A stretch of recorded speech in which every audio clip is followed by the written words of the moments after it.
Ethylene. हम लोगों ने जब शुरुआत की थी इस चैप्टर की, उसके बाद में मैंने आपको प्लांट ग्रोथ रेगुलेटर्स की दो कैटेगरी बांटी थी।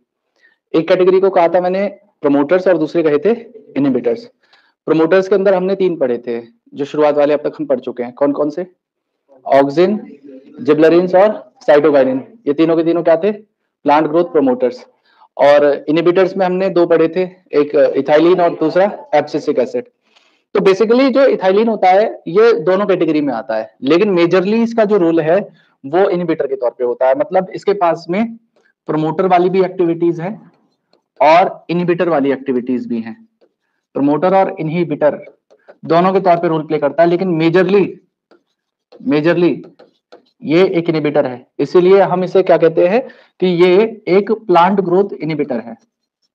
ये एक प्लांट ग्रोथ इनहिबिटर मॉलिक्यूल है। अब देखिए, जैसे हम लोगों ने हर हार्मोन के लिए कोई ना कोई डिस्कवरी वाला पार्ट पढ़ा था कि इसमें ये इसका रोल था, इसमें इसका रोल था, अलग अलग लोग हमने पढ़े थे। तो यहां पे भी एक थे जिनका नाम था कजिन। तो कजिन्स ने क्या देखा? इन्होंने देखा कि जो राइपेंड ऑरेंजेस हैं, उन राइपेंड ऑरेंजेस से रिलीज हो रहा है एक वोलाटाइल सब्सटेंस, और वो वोलाटाइल सब्सटेंस क्या कर रहा था? वो हेस्टन कर रहा था, मतलब फास्ट कर रहा था राइपनिंग को ऑफ अनराइप बनानास। मतलब इन्होंने क्या देखा कि एक जगह पे पके हुए ऑरेंजेस रखे हुए थे और उन ऑरेंजेस से एक वोलाटाइल सब्सटेंस रिलीज हो रहा था, और वो वोलाटाइल सब्सटेंस बेसिकली क्या कर रहा था? हेस्टन कर रहा था, मतलब फास्ट कर दे रहा था किस चीज को? राइपनिंग प्रोसेस को। राइपनिंग का मतलब पकने को, किसके? अनराइप बनाना के। और लेटर ऑन उन्होंने क्या डिस्कवर किया कि ये जो वोलाटाइल सब्सटेंस है, ये वोलाटाइल सब्सटेंस होता है एक गैसियस हार्मोन जिसे हम इथाइलिन कहते हैं। और ये इथाइलिन इकलौता गैसियस प्लांट हार्मोन है। आप इससे और थोड़ा लेट हो सकती हैं तो हो जाती,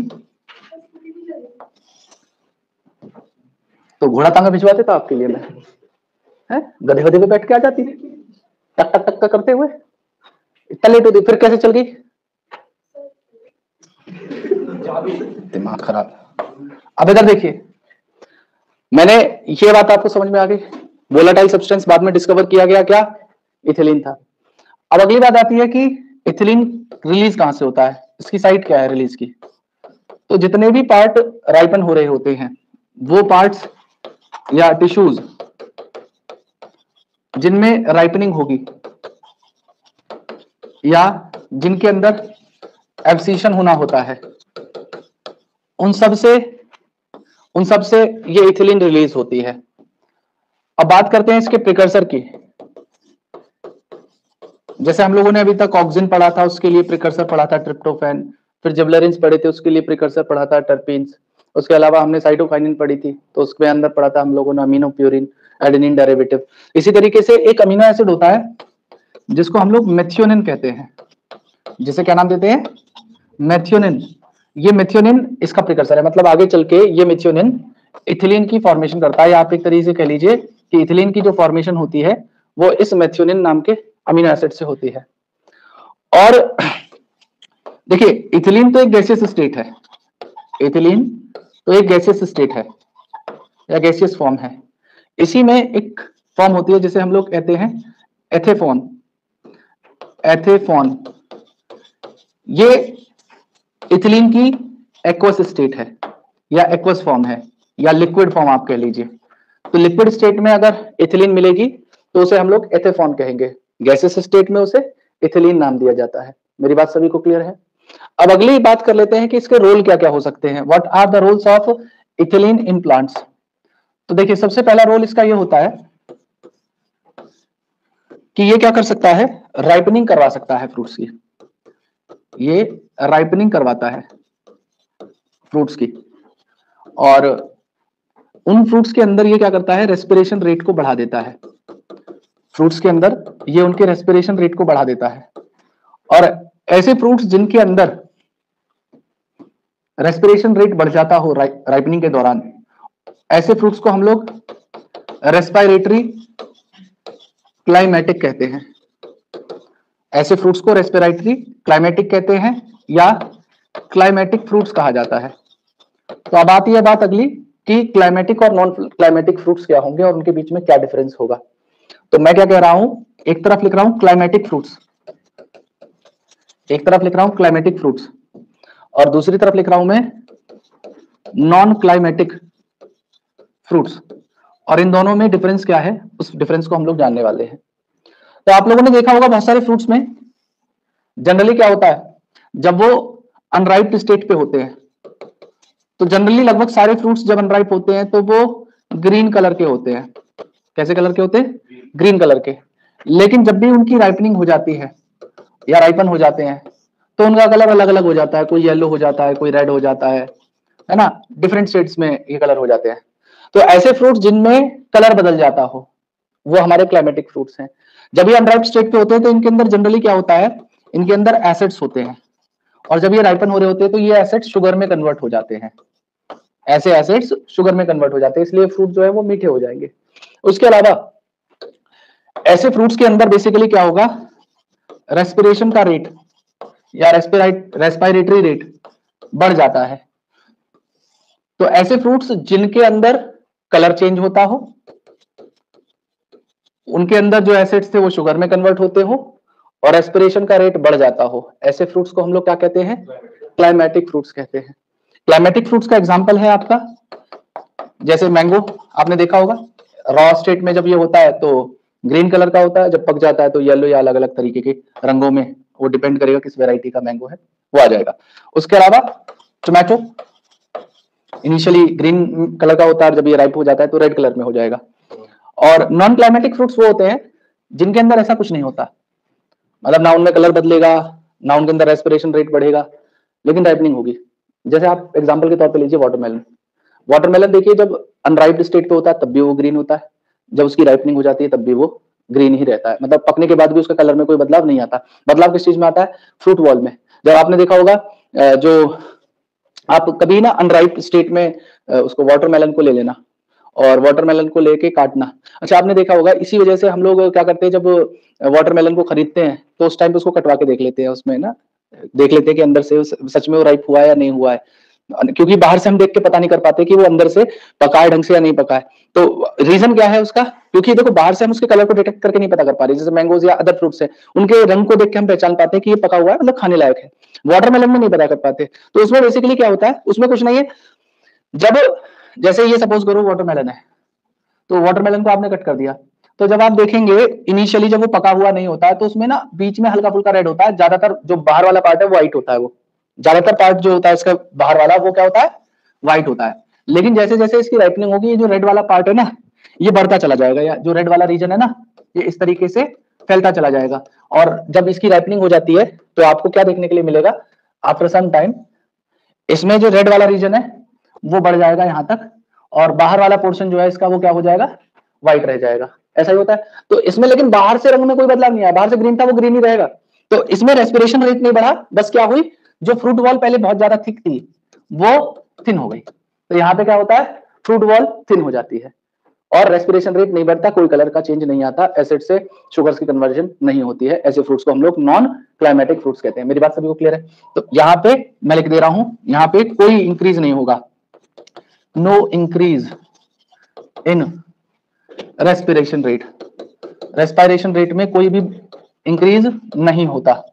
उसके अलावा यहाँ पे कोई कलर चेंज नहीं होगा, नो कलर चेंज। और एग्जाम्पल है इसका वाटरमेलन, इसका एग्जाम्पल है वाटरमेलन।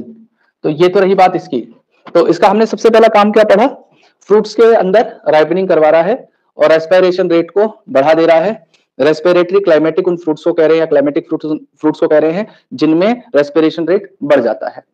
अब दूसरा काम इसका क्या है, तो इसका दूसरा रोल होता है ये प्लांट्स के अंदर बेटा सेनिसेंस और एब्सिशन करवाने में प्रमोट करता है। मतलब ये बेसिकली एक तरीके का इनहिबिटर है ना। तो मैंने आपको जब शुरुआत हुई थी तो बताया था प्रमोटर्स वो होते हैं जो सेल डिवीजन करवा रहे हैं, सेल एलोंगेशन करवा रहे हैं, वो सब प्रमोटर्स थे। जो एब्सिशन करवा रहे हैं, ठीक है, या वो सनीसेंस करवा रहे हैं, वो सब इनहिबिटर है। तो ये क्या करता है, ये प्लांट्स के अंदर प्रमोट करता है सनीसेंस को, मतलब एजिंग को, एंड एब्सिशन को, ठीक है। तीसरा इसका रोल क्या होता है, ये जब सीड जर्मिनेट होता है तो उस जर्मिनेटिंग सीड में 3 इसके रोल बता रखे हैं। सबसे पहला रोल इसका बता रखा है कि जब जर्मिनेट होता है, उससे जब सीडलिंग निकलती है तो वो इस तरीके से निकलती है सीडलिंग।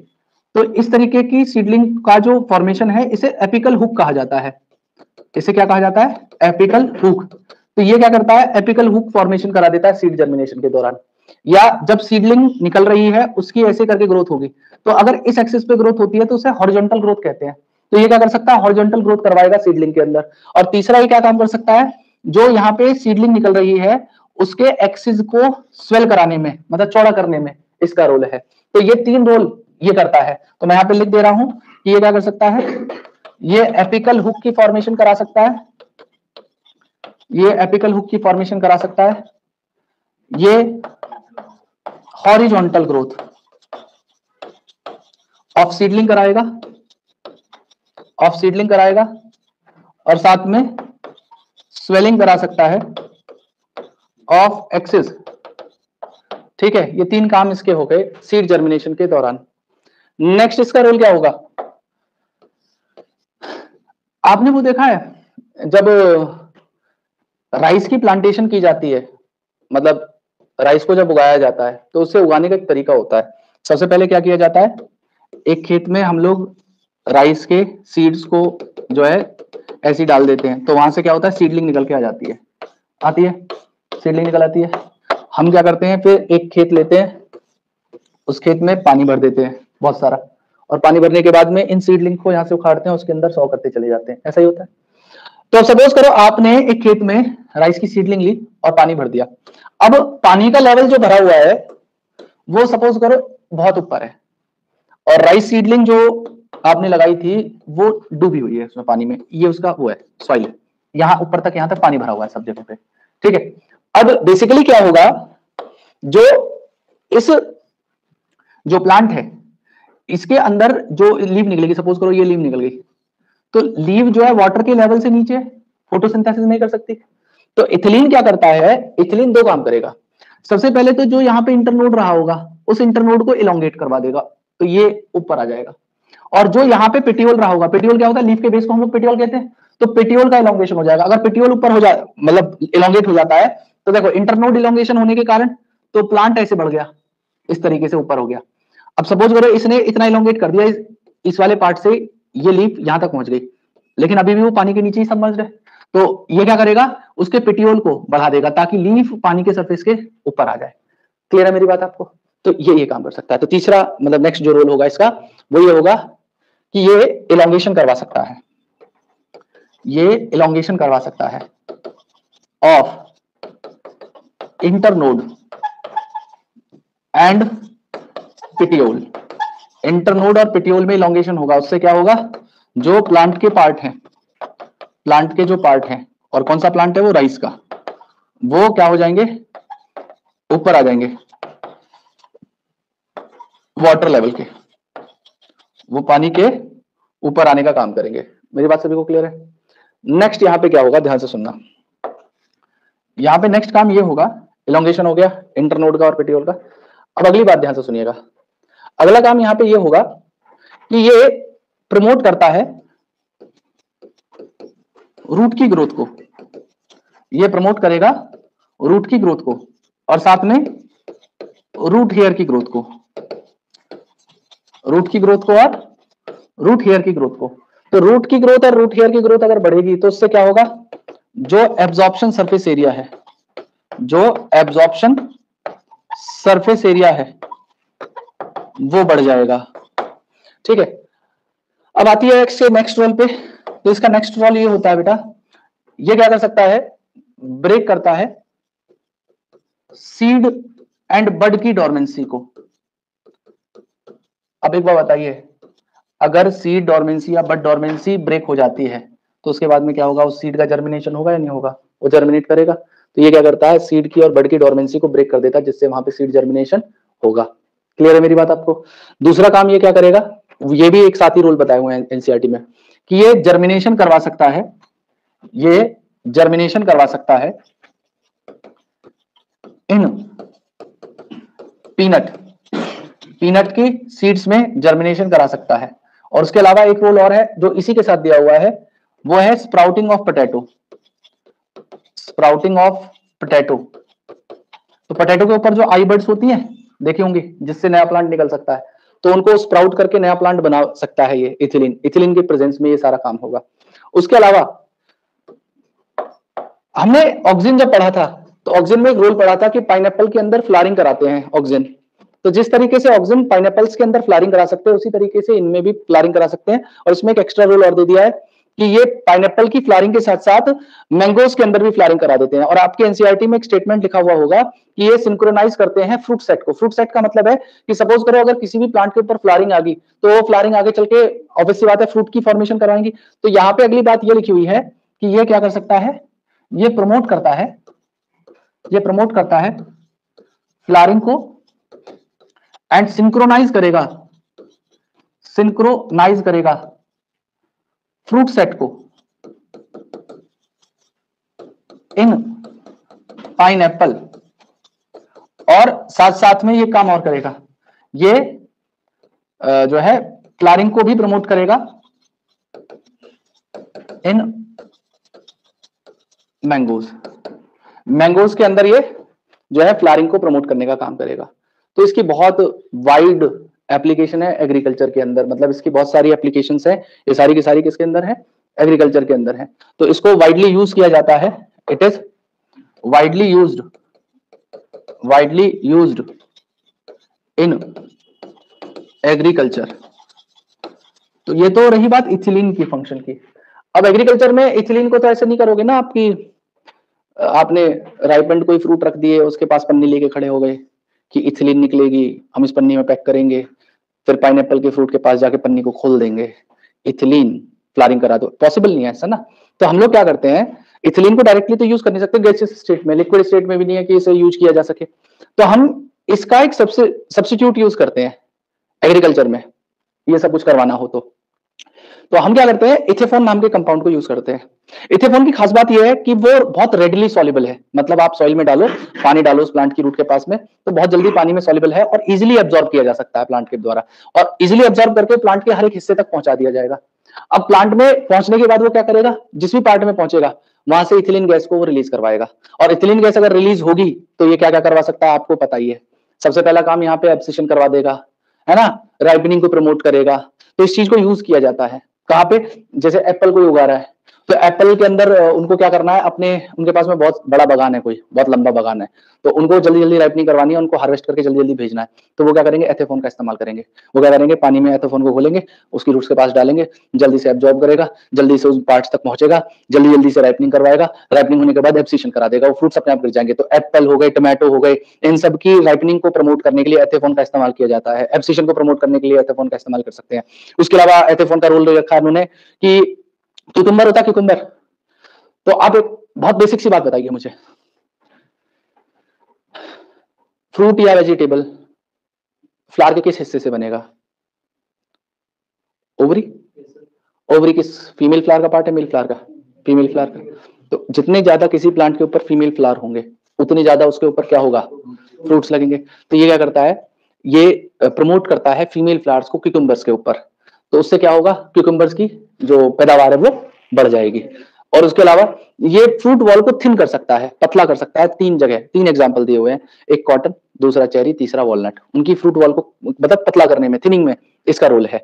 तो एथेफोन के बारे में बात कर लेते हैं कि देखो इथिलीन के तो ये रोल थे, लेकिन इथिलीन को डायरेक्टली हम यूज नहीं कर पा रहे, तो हम लोग एथेफोन को यूज कर रहे हैं।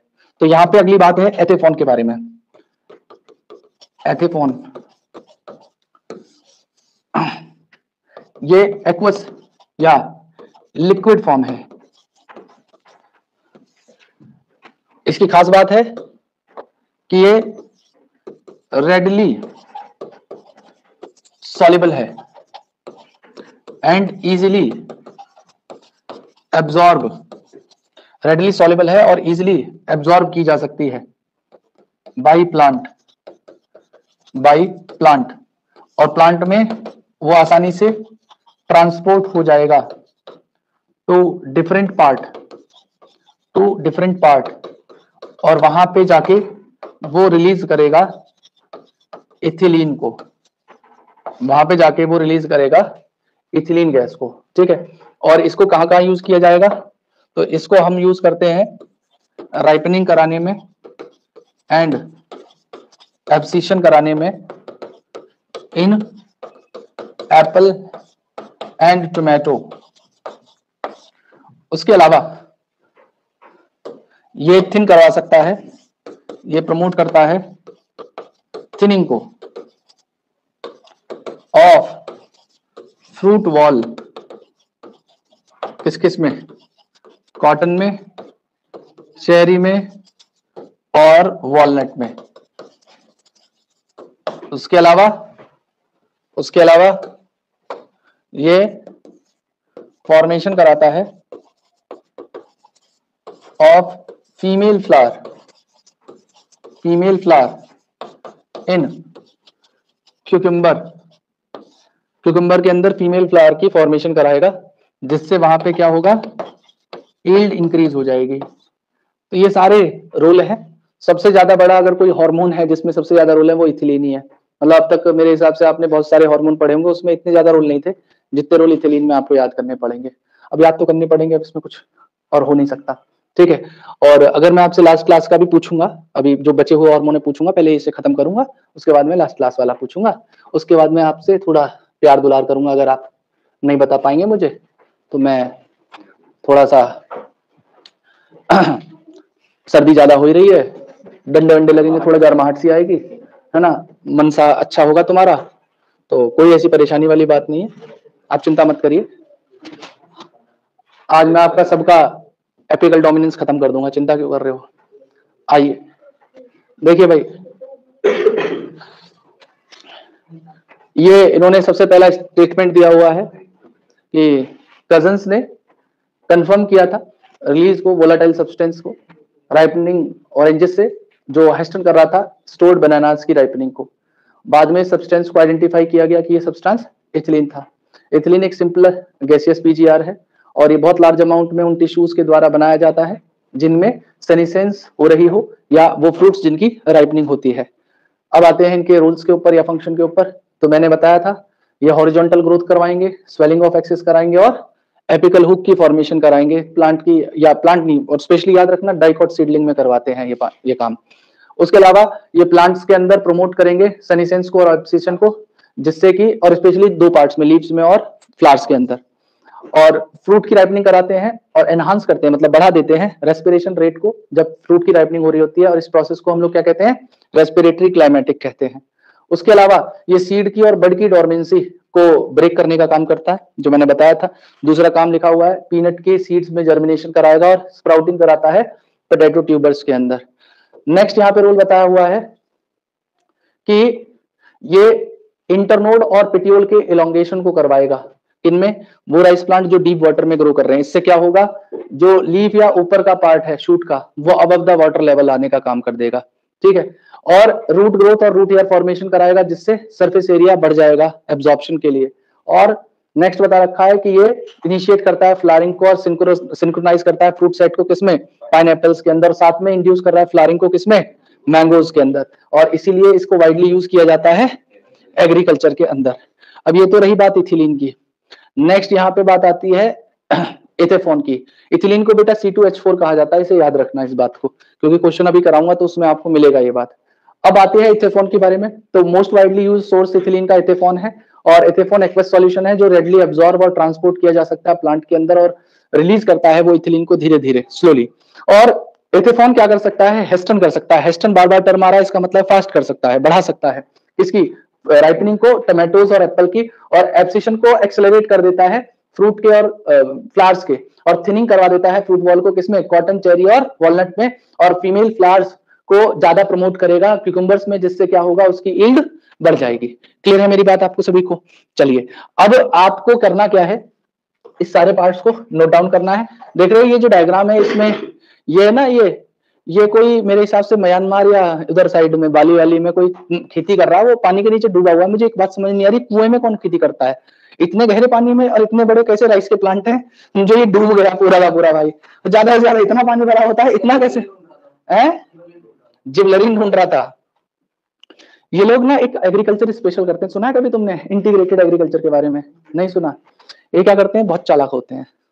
ये जहाँ पानी भरते हैं ना, राइस की खेती जहाँ करते हैं वो पानी है, तो इनको लगता है कि हम क्या करते हैं, इस पानी के अंदर मछली छोड़ देते हैं, तो जब तक राइस पकती है तब तक मछली भी बड़ी होती है, और उसी मछली और राइस को मिला के कर लेते हैं। दोनों दोनों काम एक साथ करते हैं।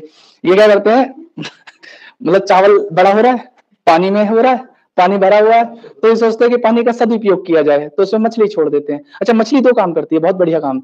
मछली क्या करती है, जो पेस्ट होते हैं ना, इंसेक्ट, जो इनको खाते इस प्लांट को हार्म करते, उन पेस्ट को उसका फूड बन जाता है। किसका? मछली का। फिर मछली इनका फूड बन जाती है बड़े होने के बाद में, है? हाँ, नाइट्रोजनस वेस्ट है, वो फर्टिलाइजर का काम करेगा। तो इससे मतलब सारा ही सारा फायदा ही फायदा है इनको। तो मतलब कुल मिला के ये है कि है अच्छी नहीं होती। और ये देख रहे हो, ये चांद नहीं है, ये सीड है, उससे ये जर्मिनेट हुआ है, उससे ये जो छोटे छोटे फाइबर्स दिख रहे हैं ना, ये सब रूट हेयर्स हैं। तो रूट हेयर को बढ़ाने का काम कर रहा है ये। बाकी पाइनएप्पल है और मैंगो के अंदर फ्लावरिंग, वो उन्होंने मतलब देख रहे हो कितना मतलब मेहनत करते हैं लोग स्लाइड बनाने में।